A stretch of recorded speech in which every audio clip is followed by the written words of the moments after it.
What if I told you that the path to ultimate fulfillment isn't about getting more, but about letting literally everything go? It's a pretty challenging idea, right? Well, let's dive into this concept from a 16th century mystical text that argues the only way to arrive at a state of perfect union is to first pass through a profound darkness. And that really is the central question here. The text we're digging into today, The Dark Night of the Soul, argues that the answer is a hard no. And, understanding why is the key to the entire spiritual journey it lays out. But, okay, before we can even begin to understand the journey, we have to be totally clear on the destination. The author calls this ultimate goal divine union. So, what does that actually mean? According to the text, this is way more than just a feeling of being close to something. It's a complete transformation where the soul is filled with what's called the pure and simple light of God. Think total harmony, total enlightenment. That's the goal. But there's a huge problem in getting there. And this brings us to the core philosophical roadblock that the whole argument is built on. It's a simple rule with some really profound implications that the text calls the rule of two contrary. The logic is actually pretty straightforward, right? Just like light and darkness can't fill the same room at the same time, the author argues that two opposite states can't exist inside the soul at the same time. You just can't be filled with both light and dark. One has to go. So here are the two big contraries we're talking about.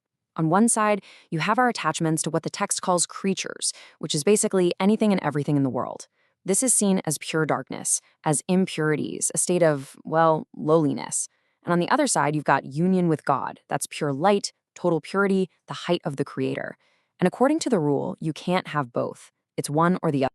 Okay, so if these two states can't exist together, what's the mechanism that decides which one fills your soul? Well, the text argues there's a really powerful psychological engine at work here. And this is where it gets fascinating. The text makes this incredible claim: love is transformative. It's not just a passive feeling, it's an active force that literally reshapes our being. When you love something, you start to take on its qualities. You create a likeness between you and whatever it is you love. And the consequence of that idea is, well, it's pretty profound.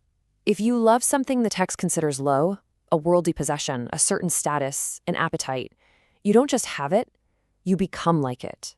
You become, as the text puts it, as low as that creature, maybe even lower. Your soul is literally diminished by what it loves. So the bottom line is pretty harsh. Any attachment to things that aren't God makes the soul fundamentally incapable of reaching that divine union. The darkness of that attachment it doesn't leave any room for the light. Now, to really hammer this point home, the author lays out a series of really shocking comparisons. He basically asks us to look at everything we value in this world through this divine lens and see how it stacks up. So get ready for a radical reevaluation. First up, beauty. All the beauty we see in the world, what the text calls deceiving comeliness, is absolutely nothing when you compare it to divine beauty. In fact, from this perspective, it's not just less beautiful, it's considered the height of ugliness. Wow. Okay, next up, wisdom. All of our knowledge, our science, our philosophy, all of it is framed as pure and utter ignorance when it's put next to divine wisdom. The author even pulls in St. Paul, who said, "The wisdom of this world is foolishness with God." Now, this one is particularly tough to swallow.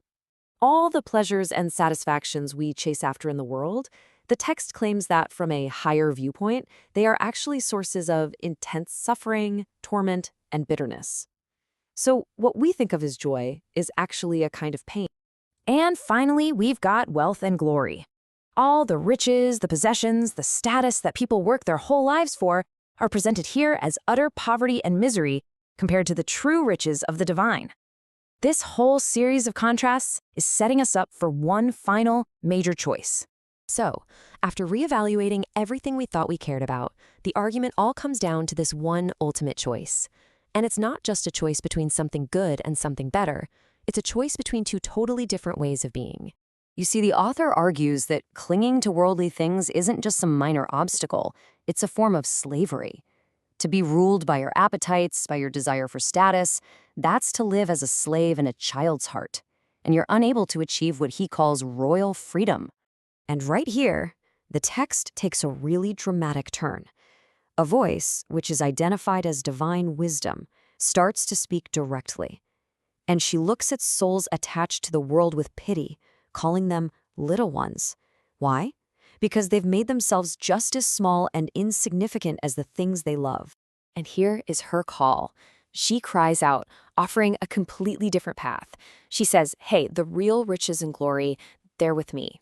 The reward she offers is better than gold and precious stones, and she promises to enrich those who love me and to fill their treasures completely.